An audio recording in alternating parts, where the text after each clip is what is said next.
They're incredible examples of Latino excellence. We should feel very proud that we are not in lack of talent by any means, but we need to come together.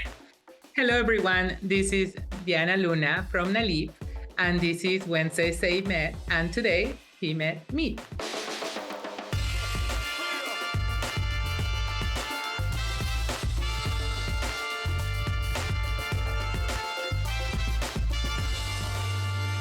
¿Qué pasa? ¿Cómo está mi gente? I am Zay Zay, and welcome to When Zay Zay Met. Now, joining us today is someone who's dedicated her professional life to the guidance, the advancement, the empowerment of creatives in media, especially when it comes to underserved portions of the industry. God's work, to be sure. She is the executive director of the National Association of Latino Independent Producers, or NALIP, as it is so affectionately called. And today she's here with us. Ladies and gentlemen, show your love. This is Diana Luna. Hello.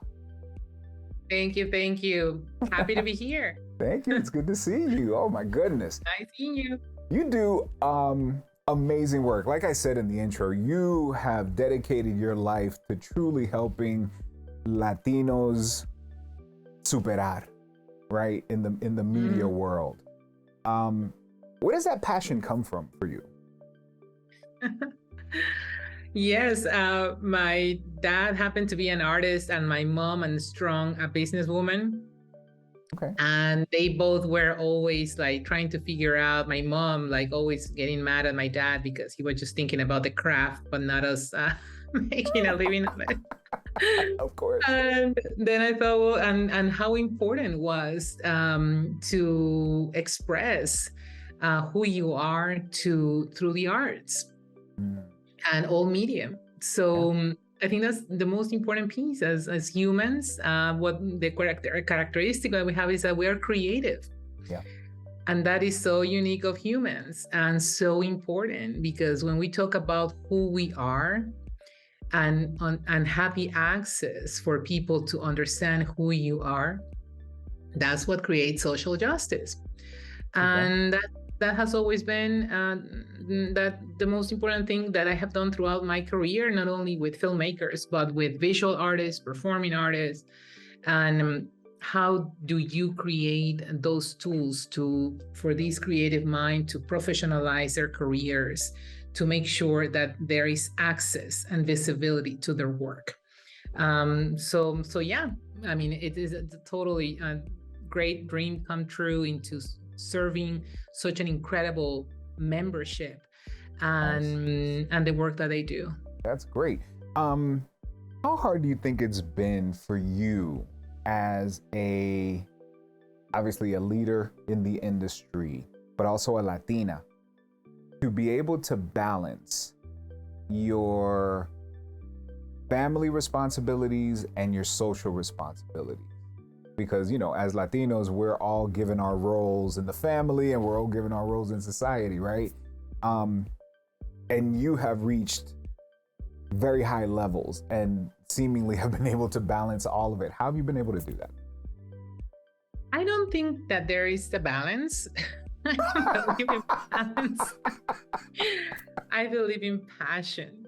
Okay. And because if we want to balance, then you know, I think that nowadays, if you're following, I mean, in my case, I feel that I'm following my passion.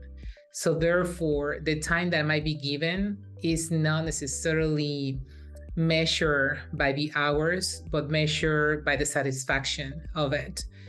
And of course, dedicating time to my kid, my dog, my partner, my friends, it becomes also very important because I love them. So therefore, again, it's not measured by the time, but it's how, I mean, fulfilled you are with the things that you do. And yes, being in positions of leadership as a Latina, as a woman, I think is in case disruptive. But I also feel very happy because around me, I see other organizations that are also being led by women as well. And that really creates that comfort and because you are being supported. So, for instance, my staff, highest percentage is women, and for other organizations that I see as well. So, it's comforting, and the challenge then. It is indeed a challenge. I mean, to run an organization with such responsibility and visibility as NALIP has, but the satisfaction then overtakes, and it's good. Yeah. Let's talk a little bit about NALIP then. Tell us about what the organization does for those that don't know, and what your mission is.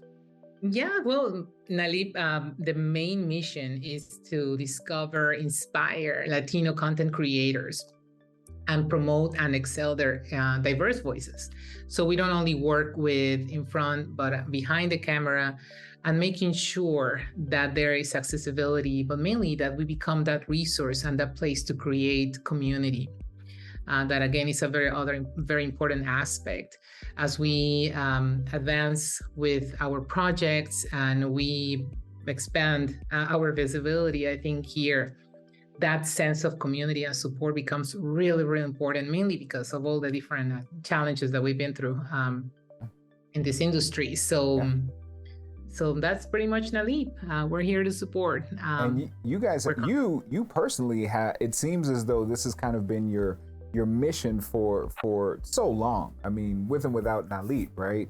Mm-hmm. Helping underserved Latinos in the media, helping to get us more representation in the media. It's been a long time passion for you. Have you seen a change since you began, I should say? Have you seen a change? Has it been for the better? You know what? What do you think? Yeah, so it's interesting because if you think about NALIP itself, it's an organization that has a heavy history. It's 25 years. Yeah. It began with Selena, Moctezuma Esparza, and then all the different very big players that came after, until now that we got like this year with Eva Longoria and Angel Manuel Soto with Blue Beetle, Flaming Hot with Eva. So they're incredible examples of Latino excellence.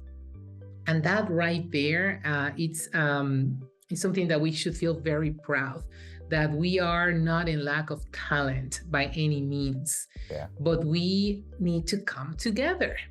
And something that I have experienced, at least in my case, for the past 7 years, I've been working with emerging filmmakers, and not emerging anymore from the past years to now, but the premise to me is about creating networks that are not necessarily based on transactional networks, but it's about understanding who you are and making that kind of connection that is more about friendship. Because I love the work that you do. How do you express yourself in the screen? Then we find that thing in common, and then we work together. It's all about working together. This job is not, I'm the director, producer, and the writer. No, it is like, how do you surround yourself with a strong team that could develop excellence so that when you are ready for the opportunity, or when the opportunity comes to you, that you're ready to take it. Why? Because you are surrounded by a strong network of friends that know what the work that you do. So this has been the way that I've been working throughout these years, specific with a program that I had that is called Tomorrow's Filmmakers Today. And it's a proven testament that every time they meet, that they work together, projects get done, and then they keep advancing together. And that's what you will see. I mean, in big projects, you know, that the writer, the producer, the director, they've known each other for years, and now they are able to take together that opportunity. So we live in an industry that indeed it is not well represented, but the good news is that what the change is not the change, it's just that we have data now available of the strength of our community, not only what we represent on the GDP in this country, but also that we are the ones buying the tickets, and we are the ones attending, supporting. So once you know, or the studios understand the relevance of this market, I mean, we got the talent ready. So I think I'm very hopeful. Me too. been challenging years, that's for sure. I can imagine. I can imagine. I'm hopeful too. I'm hopeful for the day that that organizations like these are not necessary anymore. That it's. I totally agree. Not that I don't want to have a job, but I hope that for one day thinking, do you remember when there had to be organizations cheering for communities? Right. I mean, we can still exist, but exist in order to keep supporting and professionalizing these careers, not demanding the access, but supporting in generating better people, better prepared talent, but not necessarily into this fight of exactly of representation. Exactly. Well, you just gave me my word of the day, and my word of the day is together. Right? That's how we're all going to be able to move forward. Is together. Absolutely. I love it. I love it. Okay. Real quick, in just a few words, if you can, tell me how. I mean, we know as creatives how we can support NALIP, becoming members and taking part and helping the community move together. Let's say, for instance, you're not necessarily a creative, but you're someone who is a consumer of media in this country, and you want to help support. How can we do that? Consume. click on that Netflix show, right? And watch it, and then post about it. Tell your friends to watch it. Watch it together. Go to the movies to when the releases are, and the first weekend, everybody shows up at the theater. There's so many opportunities to do that. Even on opening nights where, well, everybody wants to show up that weekend. Invite all your friends, because the more that we show up, the better the numbers are out there and the more projects that are going to be done. And we all want to see ourselves in the screen. So therefore, we got to show up. So that's what we do, consuming. Consume. Eso, together.